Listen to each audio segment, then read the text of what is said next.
Salam à tous et bienvenue sur Maroc 24. Ne ratez aucune de nos mises à jour quotidiennes en vous abonnant à la chaîne et en activant la cloche pour être averti à chaque nouvelle vidéo.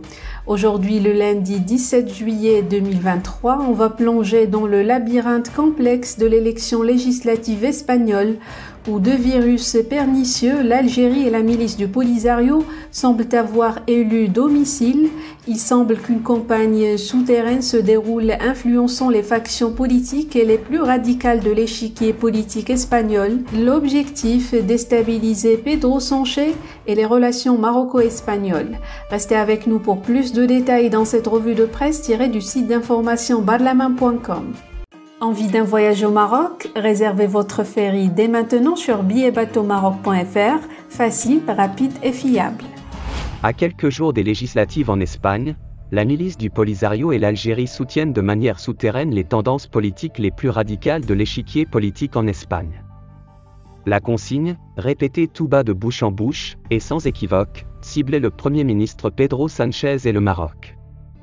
Les réunions des relais du front séparatiste en Espagne montent la discussion à un ton suraigu, d'où elle ne redescend plus, soutiennent les candidats publiquement hostiles à Rabat, assènent sur la table de 6 grands coups en faveur des extrêmes politiques qui appuient leur thèse séparatiste. Le Parti socialiste a convoqué les élections anticipées le 23 juillet plutôt que d'attendre la fin normale de la législature en décembre, alertant sur les conséquences d'une alliance de circonstances entre le Parti populaire, PP droite, d'Alberto Núñez Feijóo avec le parti d'extrême droite Vox pour pouvoir gouverner dans de nombreuses régions.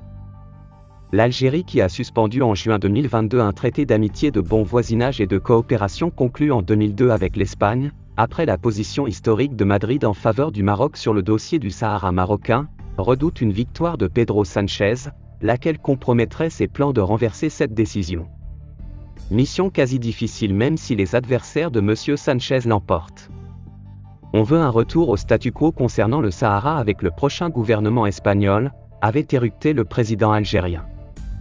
Abdelmadjid Tebboune qui avait qualifié en avril 2022, d'inacceptable moralement et historiquement, le soutien de Madrid à Rabat, compte sur la capacité de nuisance du front séparatiste en Espagne pour polluer les élections régionales. Les miliciens de Brahim Ghali avaient annoncé l'année précédente rompre avec le gouvernement espagnol, multipliant les réactions incendiaires contre lui. Grâce à l'appui algérien, le Polisario demande désormais à être toléré dans les majorités légales et régulières espagnoles. Cela n'est pas considéré comme sérieux et ne peut être pris comme tel.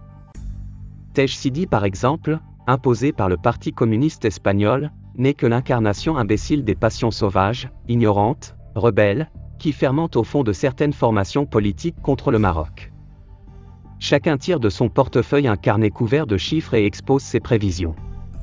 Selon une moyenne de tous sondages les plus récents calculés par le quotidien El País, le PP est crédité d'environ 33% des voix, les socialistes de 26 ou 27%, Vox de 14% et Sumar, coalition de partis situés à la gauche des socialistes, de 13 à 14%. Rien ne prédit que le PP peut sans tractation atteindre la majorité absolue de 176 sièges au Parlement. Ce qui devrait le contraindre à négocier un pacte de gouvernement avec Vox, une éventualité désagréable pour lui.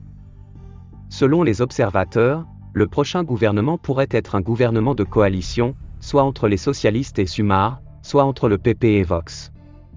La nature de la composition du prochain cabinet reste très incertaine. Pour rester informé, je vous invite à regarder les vidéos Maroc 24 qui s'affichent sur votre écran.